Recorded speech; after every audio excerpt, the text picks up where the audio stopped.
The bells of London tolled not for the living but for the dying, their hollow clangor echoing across narrow lanes thick with smoke. The air carried the scent of burning pitch, set alight to ward off the plague, though the death carts still rolled ceaselessly, wheels grinding against cobblestones wet with ash.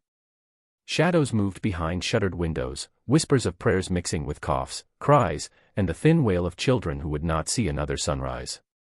Yet amid the pestilence, another terror stalked the cobbled streets, one born not of disease but of fear sharpened into accusation, the hunt for witches. Red crosses marked the doors of houses where plague had already entered, strokes of paint that condemned entire families. Corpses lay shrouded in coarse linen, tossed without ceremony into carts that lumbered toward deep pits outside the city walls. Doctors moved among the suffering, their faces hidden behind grotesque beaked masks stuffed with herbs and vinegar-soaked cloth, their presence as much a reminder of death as of hope.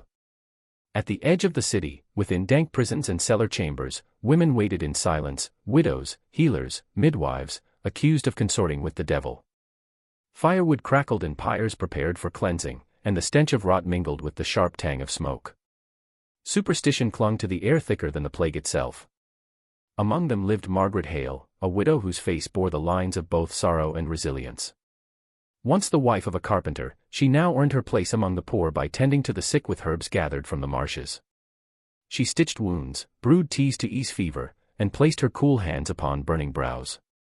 Children clung to her skirts as though she carried protection in her very touch. Mothers whispered thanks in trembling voices, while men, suspicious of her knowledge, muttered about powers not granted by Scripture.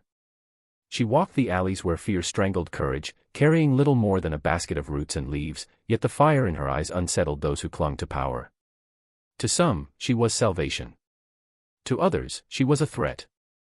It was not the devil that came for Margaret, but grief twisted into cruelty. The local magistrate, a man whose wife had perished only weeks before, sought someone to blame. His rage searched for a target, and Margaret's name, carried on the jealous tongues of neighbors, answered the call. Whispers swelled into testimony, cattle had sickened, children had cried out in fever, dreams had been filled with shadowed figures. Each misfortune, sharpened by suspicion, was laid upon her shoulders. She was dragged from her cottage in the dead of night, her herbs scattered, her basket trampled under boots. Before the court she was mocked, her age and widowhood twisted into signs of corruption. No plea of service to the poor could unbind her from the accusations that chained her tighter than iron. In the tower's cold chambers, torches sputtered against stone walls damp with centuries of sorrow. Margaret's thumbs were crushed between boards until her screams filled the corridors, her body bound in iron chains that bruised her skin. Yet she would not confess, not even when hunger hollowed her frame and thirst burned her throat. The tormentors pressed harder, their zeal clothed in the language of righteousness. They called her unrepentant, a vessel of Satan. The narrator's voice, like a whisper in the silence between her cries, lingered, cruelty dressed as justice is the oldest mask in history. Vlad the Impaler had once lined the roads of his land with bodies upon stakes to terrify his enemies. England, cloaked in its piety, wielded rope, water, and flame with the same purpose, to bind fear into obedience. King James had written of witches, his obsessions etched into law. Men like Matthew Hopkins, the so-called witchfinder general, traveled the countryside with ropes and needles, pricking women's skin for the devil's mark. The plague filled pits with bodies, but superstition filled the gallows. Both forces worked hand in hand to smother hope. In these years, it mattered little whether one was guilty of sorcery or simply poor, widowed, or inconvenient. The powerless were prey, the voiceless silenced. Margaret, once the healer of alleys, became the city's scapegoat. Her name was cried in the marketplace, her image mocked as she was paraded through the streets. Children were forced to watch, their small eyes absorbing cruelty disguised as spectacle. For some, it would be the first memory to etch itself into their bones. The day of her execution dawned beneath a sky gray with soot. The gallows loomed above the crowd, wood blackened from years of use. Margaret's hands were bound, her hair shorn ragged. She walked with a dignity born not of strength but of surrender, each step carrying the weight of her silence. Faces she had once helped now stared at her with the hunger of fear, better her than them. Mothers who had whispered gratitude now pressed their children's faces into their skirts, unwilling to meet her eyes. The rope tightened around her neck, a crude knot prepared to silence forever the woman who had once whispered comfort into fevered ears. When the platform fell, her body swung, the sound of the crowd muffled by the rush of wind through the wooden beams. Her body was taken down swiftly, set to flames, and her ashes tossed into the fires meant to cleanse the plague stench from the streets. No grave bore her name. No stone marked her passing.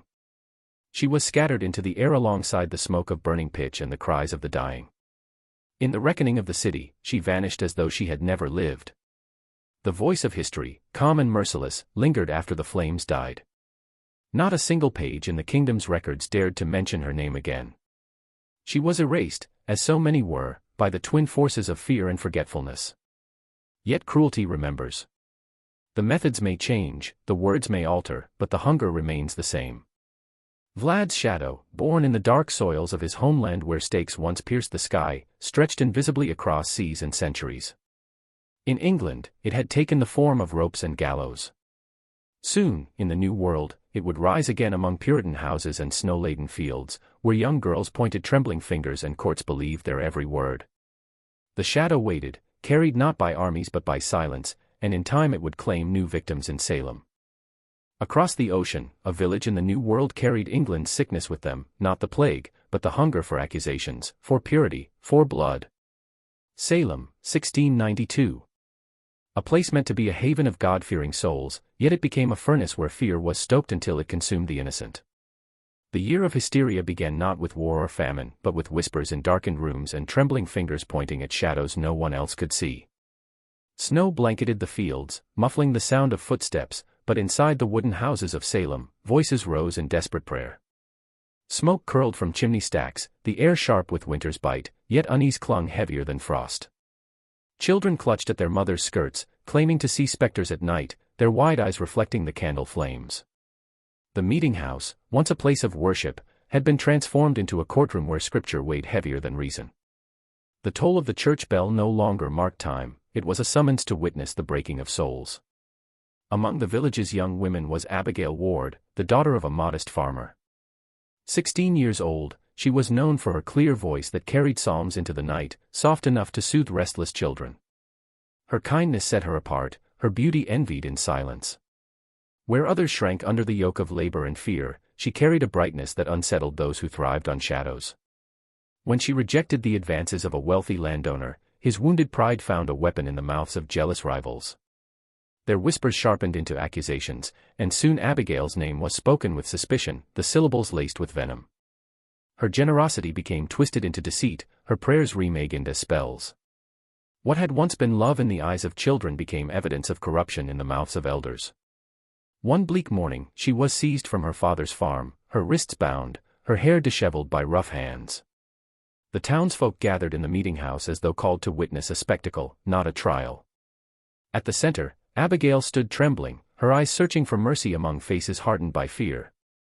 Before her, a chorus of girls shrieked and convulsed, their limbs thrashing as they cried that Abigail's spirit tormented them. Every word she uttered was drowned by the echo of scripture read from the bench, the judges speaking as if God himself guided their tongues. She begged, she wept, she denied, but her voice was swallowed by the frenzy. When she resisted, the whip was brought down upon her back until her body collapsed, and the crowd, drunk on righteousness, spit at her as though her suffering were proof of guilt. Even children, who once clung to her in comfort, cursed her name with trembling lips. Different lands, same hunger, power sustained by spectacle. Vlad had impaled bodies to strike terror into the hearts of his enemies. Salem used the theater of accusation and agony to bind the community in chains of fear. The law of the Puritans allowed no sanctuary for reason. Spectral evidence, the unseen, the imagined, held more weight than truth. A child's claim of visions became a sentence of death. Husbands denounced wives, neighbors betrayed neighbors, all in the hope that by feeding the fire another's name, they might save their own. Stones pressed against chests until ribs cracked, demanding confessions that never came. Ropes swung on Gallows Hill, creaking in the winter wind. And each body that fell was said to purify the village, to cleanse it of Satan's touch. Yet what it truly purified was the power of those who judged, those who thrived on trembling hearts and bowed heads. Terror had crossed the ocean, and like Vlad's stakes piercing the horizon of his land, the gallows of Salem stood tall against the snow, a monument to fear disguised as justice. Abigail's father stood before the court, his voice hoarse from pleading. He reminded them of her songs, her kindness, her devotion to scripture, her hands that had comforted the weak. But mercy found no place in that chamber. The judges turned deaf ears, their faces carved of stone. His tears fell uselessly, his daughter's fate sealed by lies and envy. She was condemned, her name bound forever to whispers of darkness she had never conjured.